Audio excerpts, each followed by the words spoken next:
Gen Ministries. We're talking about nursery, the youngest of the young. We're talking about kids, children's ministry. We're talking about junior high and youth ministry. And we're talking about young adult ministry. So that encompasses its entirety. We're looking at roughly the ages of 2 days old all the way to 28, 29 years old.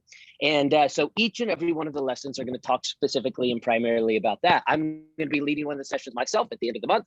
The last Tuesday of the month, I'm going to be leading a session specifically about young adult ministry and how to mentor the next generation of deacons and pastors. But today we're going to be kicked off with Pastor Caleb Sargent. I'll be telling you more about that in a moment. We are glad that you're here. We're going to be talking about student ministry, primarily ages 12 to 18, and we're going to get to that in just a moment. Before we do, we need to open up in a word of prayer. And so I'm going to ask Adam Perlstein if he would go ahead and open us up in a word of prayer. Ask God to bless our time together and use this opportunity to grow our hearts closer to the Lord. Adam. Yes, sir. Dear Heavenly Father, I thank you for this day. Thank you for this chance that we can just gather together over the Zoom and discuss ways to specifically help improve our teens and our children's ministries. Lord, I pray that you'll help us all to take something away from this conversation today that we can implement in our churches, that we can use, and that we'll be able to reach a younger generation with the message of the gospel and with the truth from your word. And that not only will we be able to reach them, but that they'll carry that on into the future. In Jesus' name, amen. All right. Hello, everyone. A couple announcements here. Wanted to give a shout out to Jason Schuler for winning the challenge for the video that was submitted. Happy hands. Congrats, Jason. They announced his prize on Facebook, and that'll be to him soon. This week's challenge is posting about Idea Night. You may have seen in the Friday recap video that I sent a Google Drive link where you can actually choose which post you would like to put out in order to participate. The video that you guys just saw is in that Google Drive, as well as some other more generic graphics. I actually just chatted to all of you the post that has all of the speakers. Now, we haven't announced this to the entire network. You guys are hearing this first. So no one else knows what who the speakers are or what they're speaking about. Only you guys know right now. So naturally, that's probably going to be the post that most people will be interested in, because it's kind of the number one question on everyone's mind right now. It's like, okay, I know Idea Night's coming, but who's speaking and what are they speaking on? So in a way, you guys are the ones who get to break the news to everyone. So take advantage of that graphic. It's there in the chat. I'll include it in the email or on Facebook as well for easy access. And read through that, because Pastor Josh mentioned a few of the speakers and their titles, but not all of them. So you guys can see who all is speaking for yourselves. I know a lot of guys that were considering hosting were kind of waiting to see what some of the sessions were. So now you have access to that. If you're wanting to jump on to be a host, please make sure you do that soon, though, because a lot of other guys are thinking the same thing. And as soon as they see who the hosts or who the speakers are, they may hop on and apply to be a host. And we're past the point that we can only reserve it for charter members. So while we'd love to give you priority, this is that priority. So you've got to hop on and apply to be a host unless someone else, or really before someone else in your area does it, because we have to keep that 2-hour distance. So the resource that you guys received this last week was the secret guest survey. So I don't know if you've had a chance to check that out. This again was submitted by Blake Hunt. It's a really great way to get some honest feedback from your overall church experience. And it's very, very detailed. There's a lot of very specifics in the survey, and it just walks through like every single aspect of your church Sunday experience, including even small group experience. So check that out. It's on Facebook. It's also in the resource library that you can take advantage and get some honest feedback from that survey. Another resource from this week was the early podcast. This is another perk of being a member. You guys get access to the podcast before they actually are posted on the podcast. So we posted that inside the Facebook group. And so you get to listen to it and hear announcements sooner than the rest of the network and all of that. So go ahead and give that a listen. One more thing that we have for you guys that is really exclusive to members is some member merch. So this is actually inside your resource library. You'll see some merch that is only available to you guys because you can't even see it on the regular store. You can only see it inside the library, and it's got the official member seal on it. And naturally, we only want members having that kind of merch. So if you did want some more merch than you received in your free bonus box, you can take advantage of that on the resource library, and more merch will be updated as it comes in. So that's all I have for today. Pastor Josh Tice is going to come and introduce our speaker for today. We are excited about jumping right into student ministry. And I want to introduce our speaker today, Pastor Caleb Sargent. Pastor Caleb Sargent is our next gen pastor here at Southern Hills in Las Vegas. Next gen pastor, by the way, is not a title that's just a new, cooler title, right? We were senior pastors, now we're lead pastors. Why? I don't know, but it's cooler now. So this is not just a new concept or a new title for a youth pastor. For us, next gen really encompasses all of nursery, all of children's ministry, all of youth ministry, and into young adult. Attempting to create a seamless bridge throughout the entirety of youth into our adult ministries. Pastor Caleb has a philosophy that has really fit well within our congregation. It's a relational youth ministry philosophy. It's worked well in our church, and it's worked well for my 3 teenagers. I'm excited to introduce him to you because he is the youth pastor of our 3 kids, Savannah, Jonathan, and Scarlett. So Caleb, if you'll kick it off right now, let's talk about student ministry and how to improve. Awesome. Yeah, I'm excited to be with everyone today. I'm going to go ahead and share my screen so you guys get a presentation that goes with it. I want to make sure everyone can see that, just so that way you can kind of follow along and do that. I am excited to be here, Pastor Josh. Thanks for the kind words. I've enjoyed the journey of not just working alongside and for someone, but actually being able to minister to his family at the same time, Pastor Josh's family. We've gone to coffee several times and been like, all right, what hat are we wearing right now? And we're going to take off pastor hats, and Josh will put on, hey, I'm just a dad right now. Help me with this. So I appreciate that relationship. All right, Teen Student Ministries at work. I'm going to start my timer. I want to be on time for you guys.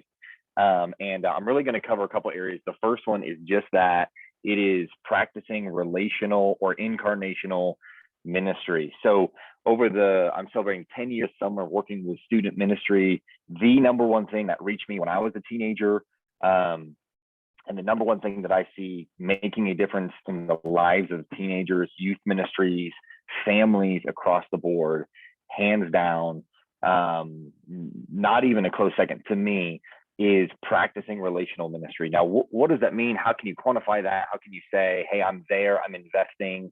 How can you get to the end of a week or a month or a year and look back on it and say, what did that look like? Really, it boils down to this. You cannot simply expect students to come to you. You have to have time in your schedule where you're going to them. Through the years, I have been to sports games. I have been to music recitals and presentations and practices. I've even gone to an FFA, so Future Farmers of America presentation where he presented a pig, and the pig's name was Jimmy Dean. No joke, man, you'll go to everything, but it makes all the difference in the world if you can be there, not just if your teens aren't just there for you, but if you can be there for your teenagers. So here's some ideas for incarnational ministry. We've got about 4 or 5 topics that we'll cover in our couple minutes together, and then you'll have the chance to break out and kind of talk about these. But here's some ideas for incarnational ministry. You can attend your student events, whatever those are. Tell them, say, hey, I want to be there. Doesn't matter what it is. Last week, I was just the judge for one of our graduating seniors' thesis presentation. I have no idea why I was there or what I was doing, but I was there. I was there for the students. So I attend your student events. Then get involved where your students are. One thing that really resonated and worked for us has been our local FCA chapter. Now, over the course of the last year, that has changed and moderated a little bit, but we just hosted an FCA event here at our church because we're like, hey, we want to invest in you. A big area of getting into a local community or school for us has been FCA. Look into that. See if there's a fellowship of Christian athletes in your area. Then if you're going to get out of the office, you've got to, or if you're going to spend time with your students, you've got to limit your event calendar. So if you want to practice relational or incarnational ministry, you've got to have time carved out and things taken off the calendar so you can go be at their events and be at their stuff. Then as you go, don't just go to, but go with. Take a student with you. I just went to JT, Pastor Josh's oldest son. I just went to one of his baseball games and took 2 of my youth leaders with me. I was like, hey, I'm going to JT's baseball game. Are you guys want to come? And so we just went there. We hung out. We talked youth ministry. We talked silly stuff. We tried the new Red Bull summer flavor. I mean, it was just time hanging out. We were enjoying it, but don't just go to, go with. And then the crown of your experience here, post about it on social media, not just for you and not just for your boss, but for that teenager. It means the world if you take a picture with them and you put a picture of them on your personal social media and say, man, I love this individual because. Now you may have to think real deep why you love that individual, but post a reason. Say, I love this individual because. All right, so practice relational ministry is my first idea for a ministry that works in teenagers. Then secondly, utilize curriculum. Now, full disclosure, I used to believe that curriculum was a shortcut. I used to think like, well, if I utilize curriculum, then I'm not in the word and I'm not studying and I'm not doing all this stuff. Here's a great definition I love for curriculum from the Rhode Island Department of Education. Curriculum is a standards-based sequence of planned experiences where students practice and achieve proficiency in content and applied learning skills. Here's why I love this. It is really easy to just fly by the seat of your pants when it comes to preaching and teaching, especially with students. And you do it long enough and you'll be able to do it more often. And the problem with that is you're missing out on a standards-based sequence where you're going back through Bible-based principles they need to hear again and again and again. You've probably heard the statement before. By the time you've said it 10 times, they're hearing it for the first time. Here's the curriculum that I'll go through here. Curriculum is simply a plan for how we will teach the Word of God to our students. That's it. So utilize that. Here's an inside look to the curriculum that we use. We use a curriculum called Grow Curriculum. So it's a screenshot from my login right here. You can see all the sequences that it involves. It involves planning, lets you print out a year calendar, a 3-month in advance calendar. It involves teaching. It involves discipleship resources, events planning. It involves volunteer resources, parent resources. It even includes games. They have an app that you can download now. If you're a part of our youth leader huddle on Facebook, we have a group of the Idea Network on Facebook, a Facebook group just for youth leaders. Hop over there. We talk about Grow all the time. You can see an upcoming sermon series that we're going to do called Anthem during the summer. It's all about worship. They'll give you recommends, all the stuff. Ultimately, what curriculum is for you is curriculum is the bones, and you've got to add the meat onto it. So don't get lazy with it. Don't get curriculum and just be like, oh, it's easy now. I don't have to do anything. No, Grow Curriculum. Here's everything I kind of went through that already that it provides: planning and events tools, teaching, series and sequence, discipleship, parent resources, volunteer resources, and then games. You know that's worth it when you get into it. It's about Grow Curriculum is right at I think it's about $280 per quarter, so right at the $1,100 mark for the year. It's a great investment. Then once you start curriculum, you can start small groups from that. If you haven't started small groups, the value of a small group is so obvious because, especially after 2020, the metric is no longer growth for student ministry, but health. It didn't matter. Everyone that tried to go online, it didn't matter how many numbers you could fit into a room or an auditorium. What mattered was how connected are you with your students and how healthy are they in their spiritual growth process. What we saw through the pandemic, everything shutting down, and now what we're reaping the fruits of is, it didn't matter if we had numbers, it mattered if we had connection and health. And here's the awesome thing: healthy things grow. So don't get scared because I'm saying don't worry about growth. When you focus on health, when you cultivate health in your student ministry, you'll see that grow. Carrie Newhoff says it this way: ironically, if you value attendance over engagement, you will see declining attendance. If all you focus on is the numbers, if that's the number one thing you have to know about, you're playing a no fun game. And it doesn't take long to be in student ministry or ministry in general to finally just say, man, I don't want to live life on the roller coaster of the numbers game. Here's what our Ascent program looks like. So you say, where do you fit small groups in? We actually grew our program through the last year. We went from a 1 hour, hour and 15, so right at that 70, 75-minute mark, to a 2-hour program, 90 minutes or 120 minutes is how long we meet now. 90 minutes is program, 30 minutes is small groups. Here's what it looks like. We kick off at 6. Sometimes we always start late. 6, we give welcome announcements. 6:20, we do a game.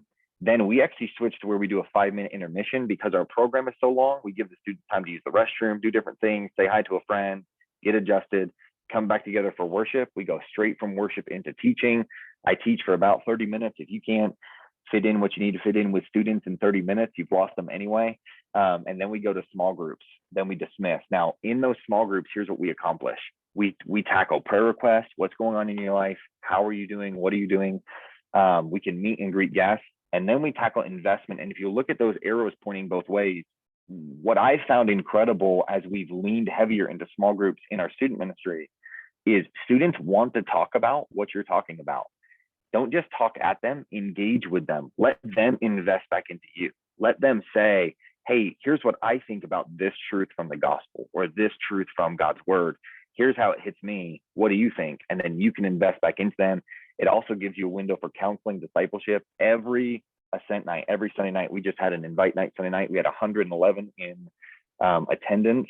Every invite night that we have or Ascent program that we have, people are sticking around after, small group leaders are sticking around after, counseling students, investing in them. So it provides that opportunity for counseling and discipleship. Start small groups. Then next, invest in your parents. Parents are your greatest allies. I can't beat that drum enough when it comes to student ministry.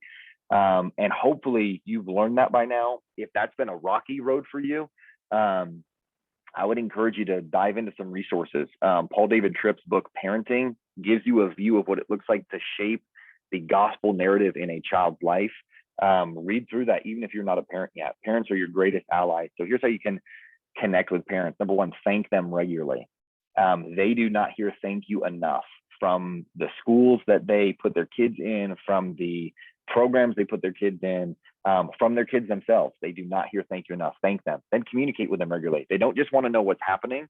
They want to know that you know what's happening. They want to know that you know what's going on. So communicate with them regularly. Then involve them regularly. Here's how you can do that. Open house. We do 2 things. Twice a year, we have an open house program where we invite all the parents to sit in on our Ascent program. Then I always practice what I call an open door policy. Anytime a parent wants to come in and sit in on a youth ministry, I'm like, I would love for you to do that. Please do so. Hang out, see what we do, make them feel included. Once you've invested in your parents, what else works in youth ministry? You've got to build your leaders. Focusing on students allows for addition, but focusing on leaders allows for multiplication. This is a truth that I'm still learning in student ministry, but we have about 15 leaders in our student ministry program right now that I've intentionally decided this year I will invest in them. And it's blown my mind how much growth we've seen in our student ministry across the board because I started focusing on not just our students, but our leaders also. Here's a couple ways to do that. With your leaders, same thing, over communicate. Let them know what's going on. Here's what's happening. Here's a reminder. Here's what's happening. Always invest, never avoid. It's tempting to not answer the call or to let it go to voicemail, whatever. If they're one of your leaders, invest in them. Trust them. 1 Corinthians 13 says, bears all things, believes all things, hopes all things, endures all things. Your attitude towards them should be one of trust. When they bring something to you, say, hey, I trust you. And then you can pour into them. Maybe here's a way you could have worded that differently or whatever. And that leads right into train them. So build your leaders, invest in your parents, build your leaders. Here's my last idea, and then we're done. All right, grow your funding. This is what everybody wants to talk about. Every youth pastor I know is like, all right, but for real, how can you do this? What's your budget like? It must be through the roof. Here's what I've learned. Vision fuels funding. Funding doesn't fuel vision. So you can't sit there and say, if I had more money for this, then we would do more things. No, do it. Do it on a bare bones budget, but do it. And then watch as your vision grows, your leadership will see that and your funding will grow with that.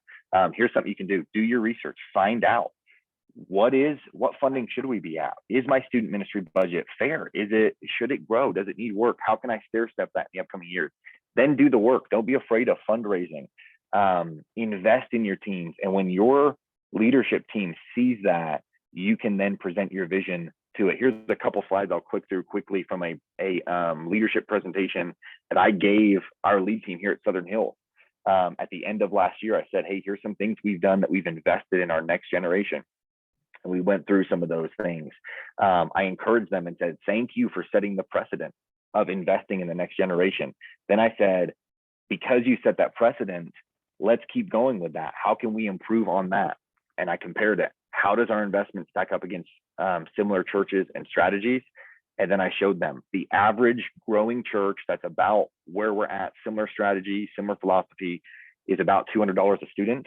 We were all fast track it for you.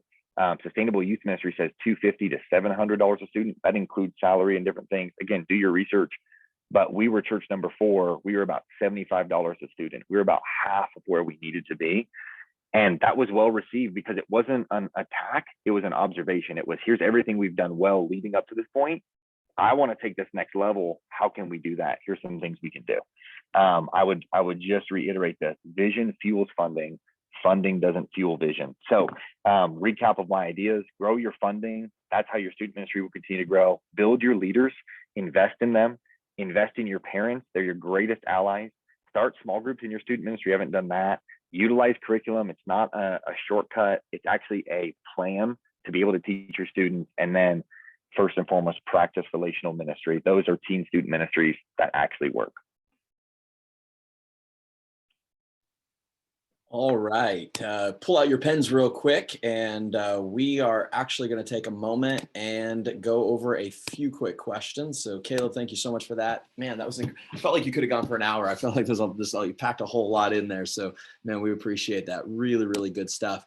Let's go into the questions here real quick, and we'll do question number 1 is going to be share your favorite student ministry curriculum or resource. All right, so especially those of you who are in student ministries or have been in student ministries, what's a curriculum? They shared some just even in the presentation. What's a resource?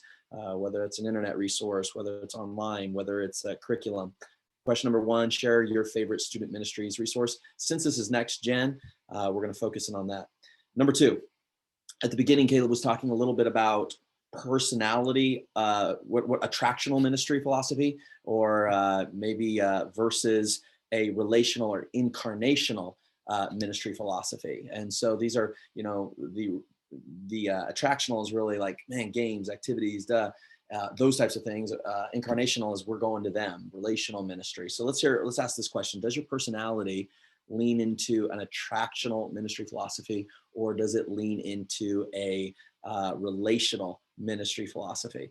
All right, where do you land? And then kind of a follow-up to that is, what are the pros of each? So let's kind of have some dialogue around that just a little bit. What are the pros of those things? Question number 3, what are some practical ways you can practice relational ministry?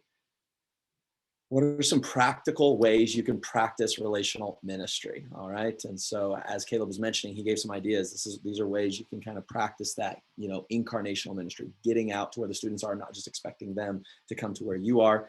And then lastly, just to kind of keep it in the hopper, share some of your favorite activity ideas. All right. And so, there's ones that all of us do, but what are some unique ones, some creative ones that maybe you've seen, you've done, you've heard of? And let's share one of those as we're kind of having this conversation. So at this time, Kylie is going to split up us into groups. We've got just about 20 minutes, so there's not as much time here. So make sure you utilize it quickly, and then we'll be back in 20 minutes.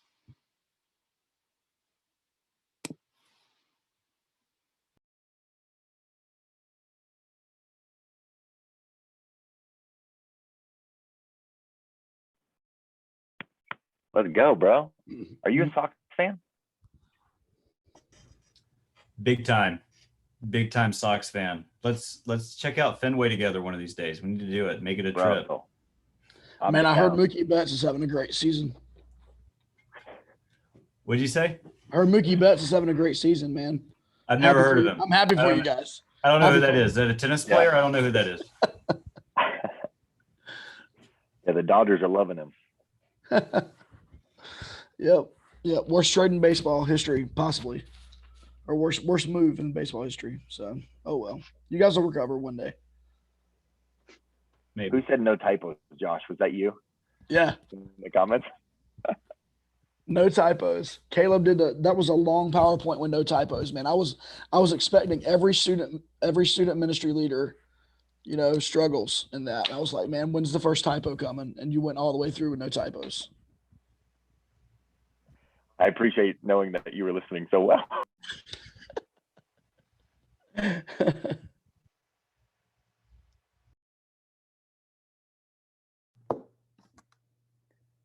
Okay, I'm just gonna hop in here. Caleb, I don't think I communicated clearly. Sorry. You're the I moderator. just saw your text. Yeah. Hey, what's up, guys? There we go. I figured with all these high caliber leaders in this group that I'm just here to learn. All right, so this is actually my first one to jump into of these since we've done the charter membership and all that stuff. So let's just kind of go through the questions, and then I'm cool to just hang out and see if you guys have any other questions across the board or whatever it may be. But the first one was share your favorite student curriculum and resources. Mine right now really is Grow. I don't know if you've heard of that. Josh, I think your Aaron, right, uses that for kids. I think he's even written for them before. Yeah. So that's actually really, really unique and really cool. Just a great opportunity that Grow provides. Basically, if you don't know what Grow student ministry curriculum or Grow curriculum is, it is a conglomeration of a bunch of student pastors, over hundreds of student pastors that help write for their curriculum. And then they give it to you bare bones, but also with some meat, and you can kind of adjust that. And that's my favorite thing, is how customizable it is. You can take it to where you have a set design for every single series. I do not do that because we do our main auditorium. I printed a banner. It's just our Ascent logo. We set that banner up every week. So we don't do the set series design or anything like that, but we lean into, I love their big ideas. I love their small group notes. We use all that stuff. What are some of your guys' favorite ones? What do you like about them? What are problems you've had with curriculum in the past? Talk to me about it. Yeah, so we also use Grow Curriculum, and what I love about it too is that we're a church of about before COVID it was about 150. Right now we're about 70, and being in Los Angeles, people are so afraid to come to church. But I was able to hand this off to two of our young people that are college students, and they were just able to take it, and they look like professionals right now. I was just I was doing youth work for 7 years before I became the senior pastor, and they're doing stuff in an hour, what took me literally 20 hours to do a week. And so I absolutely loved it. It was kind of shocking and jarring though, the children's one. If you have a really conservative fan base, they have a video called Cool Craig. And he's one of the main video guys that they use, and he has a lot of tattoos and long hair, and so we had to purposely not use him. But that's what's great. It's completely customizable for wherever you're at. So we absolutely loved it too. Yeah, I agree. I love how customizable it is. I love how you save so much time by using all their resources, their graphics. You can post on social. It's really good. We actually use the Cool Carl one, and I totally understand that cultural contextualization. All right, where's your church at in that? I think the first couple of weeks our kids were kind of like, oh, this guy's different, and now it just is what it is. Who else has a curriculum they use, or pros cons they've seen from curriculum in the past?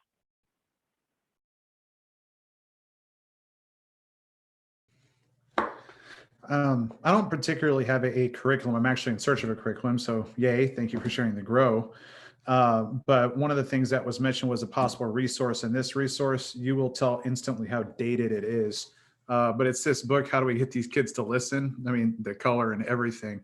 But, when you're trying to get, people well, how do I work with kids, especially adults who forgot for some reason that they were a kid? It was a great resource for me to hand it to those who are not as used to working with kids and say, hey, these are some things you need to keep in mind, like the power of storytelling, which is huge, and things like that. So just wanted to mention that as a resource. Yeah, your first 2 years in student ministry, just as an overall, by Doug Field, as an overall youth pastor resource, that is invaluable when it comes to that, how to get these kids to listen. Ed Dunlop, I've heard him speak in person. He really was a master at getting people, or is a master getting people's attention, and especially kids' attention, all that stuff. So grow curriculum. Anyone in here ever used Orange or heard of Orange curriculum? Josh, have you used that before? We haven't used it, heard of it. From what I heard, Grow kind of was a spinoff of Orange back in the day, possibly. I don't know that for Ooh. sure, but what I have like heard is that Grow has a little bit more of a Bible-based curriculum. I don't mean that in a bad way towards Orange, but Grow is a little bit more scripture heavy, and Orange is a little more on your attractional side. That's the kind of the general thought. Okay, Yeah. interesting. I've never used Orange. Wait, someone else is going to talk. Go. I was I've just gonna say we use Orange, but only for kids. We're 2 years old, so we're not at teen level. But I definitely agree with that. Orange is definitely a bit more attractional. Mm-hmm. How has that worked for your kids ministry, that balance? We just hired a kids church leader like 3 months ago, and it's been great. Before that, we were not using a curriculum, and it was just a hot mess. Yeah, it's been great. It's been really, really helpful. It's pretty customizable as well, and we've kind of just added more scripture to it for the kids, and but yeah, it's helped them a lot in the last couple months. Awesome. Someone else is about to speak into it. Go ahead, bro. Oh, I was just going to say, I've used Orange and I use Grow currently. And I would agree with your idea that it's really, it's a little more in depth in the Bible aspects. It's a little more attractional in Orange. However, I also say, I think Grow's a little cheaper.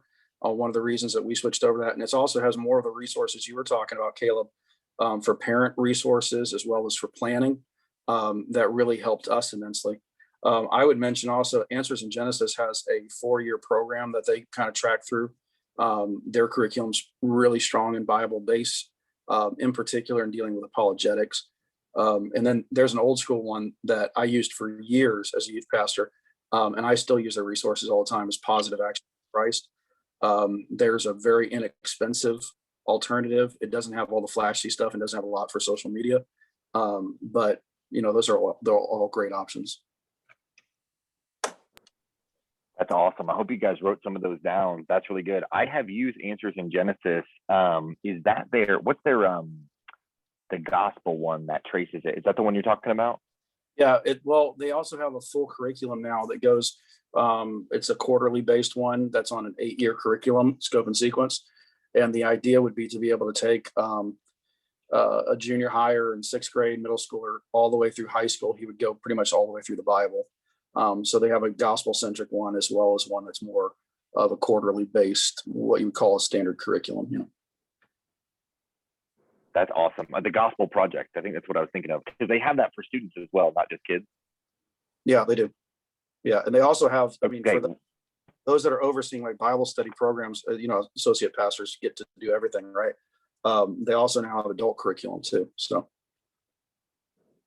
That's awesome. We used the Gospel Project for 5 years. We were in that second cycle of going back through for our kids ministry, and it was good. We switched because Grow was actually a little more attractional. It had all the graphics and all those things, and we were trying to find that balance. But our kids pastor Andrew, he'll be on here one of these in this upcoming months. But Andrew would always say, he'd send me memes. And if you've used Grow Curriculum, you understand this, but where they show like a random dartboard or something like that, and they say how people connect the big idea with the verse for Grow Curriculum. You know what I mean? It just basically saying like sometimes there's a disconnect there. And I think that's just based on any curriculum that's like that. Sometimes you're like, man, I just can't get on board. What I've always done in that scenario is I just customize it. I just say, I'm not using this passage. I'm using this Bible story or this passage. Or I've literally just used the social graphics before and rewrote the entire curriculum. And when you have the margin to do that, that's what's so nice about having it there, is I still think that's worth it. Matt Ewan, another youth pastor in town, many of you guys may know him, but he said that he still uses their sermon basically key or whatever to build his sermons out of. So anyways, just a lot of resources that come out of curriculum. All right, Kylie. Then as we had more people, we were able then to implement deeper things. So I think my thought would be, you have to think attractional first and then relational. So for example, in our churches, we don't invite people to small groups first. We invite them to Sunday morning first. Right. And then from Sunday morning, then we look to grow them deeper in the ministry. I think the same is true with youth ministry. So I think that if you have an attractional youth ministry as the front door, I think it's a matter of getting to a relational ministry eventually. Attractional initially, and then relationally eventually. And I think that really is a good pattern, sometimes to follow. Okay, we only got a few minutes here. I know we have less time. What are some practical ways you can practice relational ministry? So, Caleb mentioned going to people's games, things like this. What are some practical things you can do to reach out practically, to build those relationships with teenagers? In our context here in California, where so much stuff has been closed down, we've actually been opening our church like the last couple of months. We've had something here almost every single day of the week with kids things or their teenagers or whatever groups they're a part of. Hey, our Boy Scout club, Girl Scout troop, we've just been opening our church in a way that now the kids are like, yeah, this is my church. And it's like been pretty neat to see more and more kids coming around. So for us, the shutdown has been helping, but I know that hopefully things aren't going to stay like that forever, but yeah. Yeah, absolutely. Yeah, just having something for the teens. I think, especially right now, just having something for teenagers. They kind of been cooped up in the house with virtual school and things like this. I think it's important. I throw out one, obviously I don't do this with teen girls, but with teen guys, send him a text message. Hey, how you doing, man? Hey, especially if you're a senior pastor too, that goes a long way. With some of the teenagers, where if you just stay connected with them. Hey, here's my number. Send me a text. I think that's a powerful way to build a relationship in a way that speaks to them. In just technology wise, I think that's an important thing. Anybody else have a thought? What are some practical? Yeah, Stephen, you talked about the text message and that's definitely speaking their language, but there's something about, for some reason, in the years that I've been in ministry, there's something about that snail mail that shows up, like a postcard that says, hey, you've been missed. They don't know what it's like to get mail. They just know they go get the mail for their parents, and then they go through it and they see a postcard with their name on it. And there's just something about that. I mean, I've had kids pipe up and say, hey, thanks for the card, like never got one of those before, kind of thing. And so that to me is a simple, practical, not that expensive kind of way of just reaching out to somebody. Yeah, that's a great idea, Steve. When I was youth pastor, I used to do that after every Wednesday. Any teen that missed, I wrote them a handwritten postcard. And that, like you said, they're not used to getting mail, and so they get something in the mail. It's like, wow, that's cool. Yeah, absolutely. I think that's a good thing. Yeah, I've got a question for you. Yeah. You said there that you don't text the boy, or you text the boys but not the girls. I've had two former youth leaders whose wives absolutely, one had children, and so she was never able to get involved because her little kids were always so demanding, and I understand that. And the next one, whose wife said that, well, she's busy all the time and this and that, and made excuses and never got involved with the kids, with the girls. I understand the not wanting to go, you want to keep above reproach and all this other stuff, but what do you do to reach out to the young ladies? I have four girls, and every one of them have grown up to the point in where I feel I failed. I had youth activities, I had youth leaders, but they never had someone that they could turn to outside of mom and dad, and they don't always turn to mom and dad because the youth leaders were scared of the perception, and then their wives, which I probably should have at the time said, all right, you're fired, and got someone else in there that had a heart for the ministry, but I didn't. So yeah, that's a great question. I'm going to have my friend Nick take this question here, because he has a youth team. So Nick, from a senior pastor's perspective, what are some of the expectations that you would set for your youth leaders and their wives and things like this? What have you dealt with in the past? Well, I mean, I think it comes on the forefront of, in the interview and hiring and making sure, you're not hiring the youth pastor's wife, but she's a part of the ministry and a part of the team. My daughter has adopted Steve's wife as her second mom. So she does a phenomenal job, but it goes beyond that. Steve also has a great team of volunteers that even if his wife can't be engaged because she teaches and she has kids and things like that, he also has some great volunteers that he's training and pouring into so that they're reaching out to students. And I wrote something about this just yesterday about the other adults in my kid's life. Our student team is great, but they also have other adults that are investing in them. And so I think it comes down to, building a team, and then it's not just on the youth pastor. It should never be. That's the all-star mentality that they can't live up to. And so the idea is building a team of both guys and ladies who are investing in students relationally, because once again, those paid leaders or those volunteer leaders can't be at everything, but they can encourage their team to go and be at a ball game or be at a recital or whatever those things are. So part of it is helping them develop that team or hiring the right people that can do that. They know that.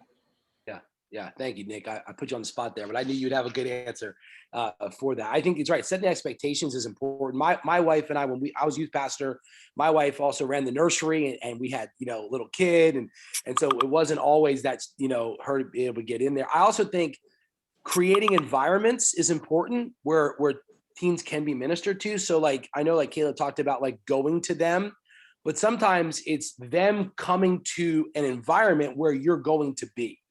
And so, for example, if I had a youth pastor and his wife, I would say, look, I don't know if I necessarily expect the youth pastor's wife to go to coffee or to go to a girls' softball game or something, but hey, we're going to have a Wednesday night at 7:00. You're going to be there. And mom and dad, you need to do everything you can to make sure your daughter's there, because that's when that lady leader is going to be there and that you can connect there in that environment. Mm-hmm. Steve, this is Daniel. Yeah. Hey, Daniel, go ahead. No, I was just saying, I agree with you. I really, I was about just to say the same thing in the sense of, I think we feel like we got ministered to teens, and so many times it's just a relational, one directional, but it has to be two-way directional. And I love that you brought that up, because in one of the things that I brought up to our youth leaders and youth pastor was, announcements are brought to the church, and a lot of times the teens are left out of those announcements. So we started giving the same announcements regarding to ministry activities and opportunities to the youth. Now we have teenagers helping some of our senior citizens in our church that maybe couldn't go buy groceries during COVID or whatever, that are still doing things for our senior citizens. And in turn, the senior citizens have been giving advice and blessing the teenagers as well. So it is a two-way street, and they are more the merrier of getting them involved with multiple facets of the ministry as well. Yeah. I appreciate you speaking in, Daniel. I think it's important that you set up the right environments where you can set up your youth leaders or your youth pastor and his wife for success. For me, I never was a youth pastor who had the teens over my house all the time. I didn't do that, right? I used to tell them, I don't want you to know where I live, right? That was just me, because for me, there was a wall. But I told him, I said, look, every Wednesday at 7:00, I'm going to be there, man. And we can talk, we can hang out. My wife will be there. We can talk, we can hang out. But then we've got to move on, because especially too, also, unless you have a youth pastor who's completely dedicated to youth, it's really hard to set expectations on them. Most of the time in this circle of churches, the youth pastor responsibility is one of the responsibilities of that person. And so to say, I want you to run the music and lock up and run the youth and make sure the kids' ministry curriculum gets set, and make sure the buses are maintenance. Oh, and I need you to take the youth to coffee every week. To me, you've got to set the right value priorities. And I think as a youth leader, you have to go to your youth pastor and say, you've given me all these responsibilities. What's the most valuable to you?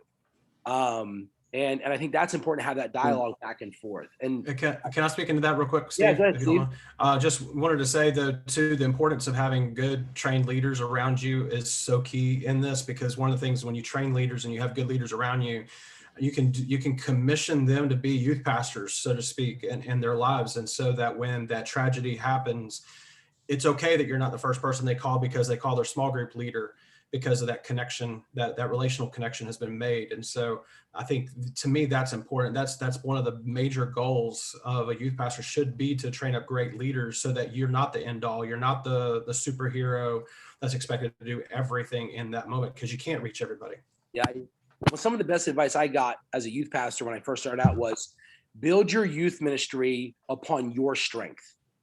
And for me, my strength was like teaching. So I could teach, and that's what I did well. And I felt like I did that. So that's what we built it upon. I didn't become something I wasn't to try to accomplish something I wanted to accomplish. And so if you're not relational, like, you're not all of a sudden just going to become relational, right? If you look at what you are and decide, okay, this is the kind of youth ministry I'm going to build based upon the strengths that I have, that I can bring to the table, and my wife as well. And I think it's really important that, because sometimes the wives, they do feel that pressure, right? They do feel that burden, and you don't want that. You want them to feel like they can do what they need to do, take care of their family, that type of thing. Okay. I thought we had like a few minutes. I thought we were running out of time, but we're still going here. So they must have given us a little time. Real quick, and we'll wrap it up here. Oh, wait a minute. 58 seconds. There we go. See, I knew it was coming up. So we'll shut it down here. Let me just kind of wrap it up with this. I appreciate all the input and the thoughts here. And I think it's important that teenagers, are very valuable. They need to be reached. And I think as God positions you, whether you have a youth ministry or you're going to start one, I would just say, ask God for wisdom, and don't be afraid to reach out for help to other churches and other pastors that have a youth ministry that may be able to give you some insight into, how to build a strong youth ministry. So, all right, guys, let's jump out, and I'll see you in the big room.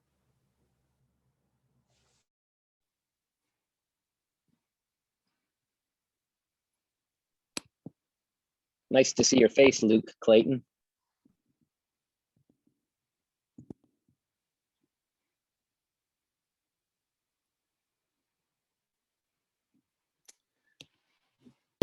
All right, as people are trickling back into the main room, I'm going to ask Kylie if you could just spotlight a few of our moderators here, and we're going to just take a quick moment to recap. We're kind of a tad short on time, so guys, I'm going to ask you to maybe make it a tad bit briefer. But Steve, why don't we start with you? Been a youth pastor, now a senior pastor. Share us some wisdom that you've gleaned, man. Absolutely. No, we had a great group, Josh, and it was a lot of fun to hear some different perspectives. One of the things that we really focused in on was the pros of relational ministry versus attractional ministry. And we talked about how in some ways it's wise to have a little bit of both, in that you can be deep and wide in your youth ministry. I heard one time someone say that teens come where there's excitement and then they stay where they're loved. So that I think the philosophy is that we need to be attractional initially and then move to being relational eventually. Just like in our churches, we don't invite people to small groups first, right? We invite them to Sunday morning first. And then as they come through that attractional environment, then we're able to move them to more of a relational environment. And so instead of trying to figure out which one should I choose, it's really having a strategy to how to implement both and which one kind of goes first and second, and how to move teenagers eventually into a relational type of ministry approach. Awesome. Very, very cool. I love that. That's awesome. Just that, just balancing that tension between the two. That's really good. Caleb, we heard from you, but why don't you share a little bit of what happened in your group? Yeah, we had a good time. Same thing, Steve, is we got to that same realization is you've got to have both. It's got to be that balance of casting the net and then bringing people in. And I think what you have to do is not be intellectually dishonest in that by being like, oh, I only want the numbers, so just come. And okay, then I will spend time with you. It's no, I want you to come so that I can spend time with you. That's that balance that you reach. And across the board in youth ministry, I think that's what you see youth pastors spanning that cavern of, okay, how can I do both and do both well? So we talked about that. One of the great ideas that I heard in there that we've even seen achieved is, okay, how do you find that momentum if you're a smaller church? How do you build up to that attractional event?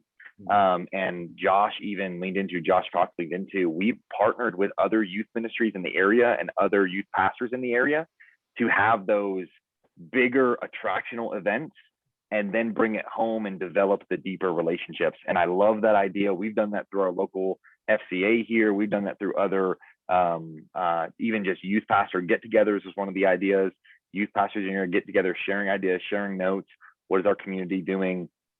And how can we better reach our students for the kingdom of God ultimately?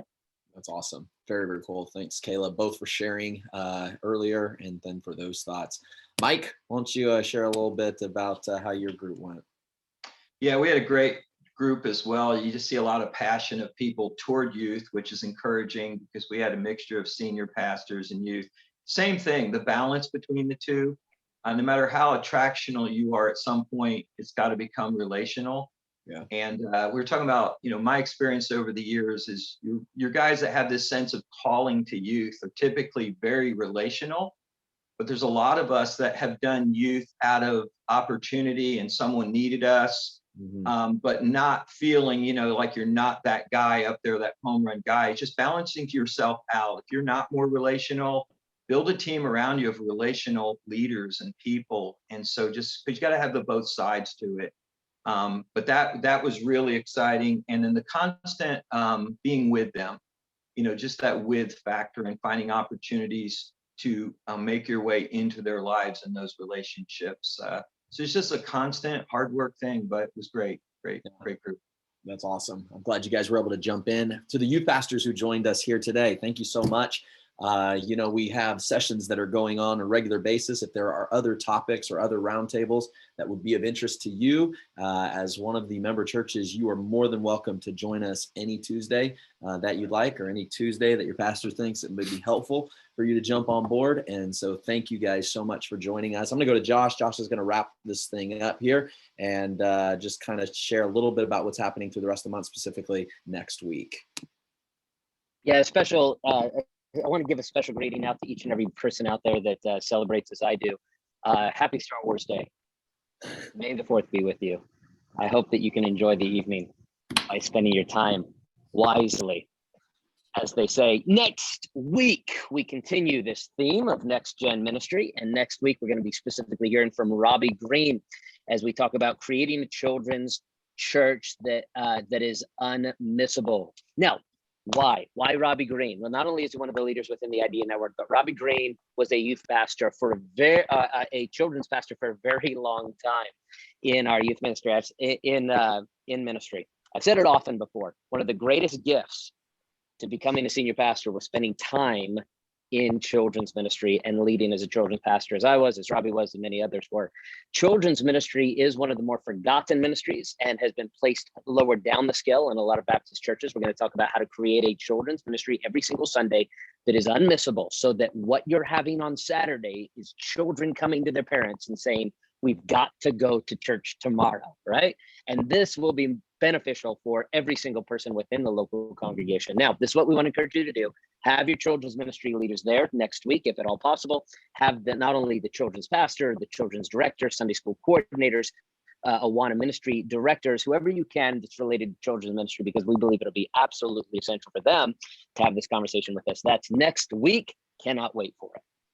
All right. Yeah, guys, let me just encourage you. This is a great month just to get your staff on board, to get your lay leaders on board, to get some volunteers on board. And so let's really leverage, this community. And one of the best ways we can do that is just to get that out. So we're going to do this. Kylie, let's put out the link for next week's session tomorrow. That'll give us like 7 days to get that out, just to the pastors so they can forward it to volunteers, give us some extra time with that. So next week we get children's volunteers, and then the following week with some nursery and stuff. So that'd be awesome. Let me promo also that just the following 2 weeks before we close out, the week after that, that's 2 weeks from today, this is going to be great. Neil and Charity Berkey, and it's my brother-in-law and my sister, they're going to do one called How Do I Improve Nursery Ministry? I'm telling you, I've read broadly on the subject because I had to run nurseries for so many years. I've never seen somebody be able to keep and elevate nursery workers for as long as these folks have done it. They are in children's ministry for nearly children's and nursery ministry for nearly 15 years in a large church setting. This is going to be something that can relieve the pressure off of your shoulders or others who have the pressure of nursery ministry. That's 2 weeks from now. Have your nursery people there. And then the final week, May 25th, I'm going to be talking myself about mentoring your next generation of deacons and pastors.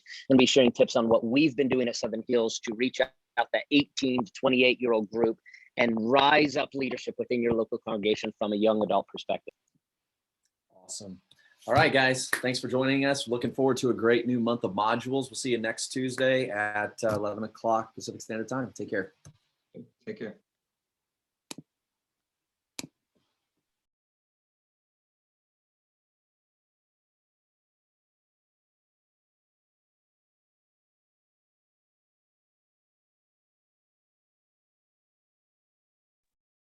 I'm just seeing who stays on the longest. Oh, there they go.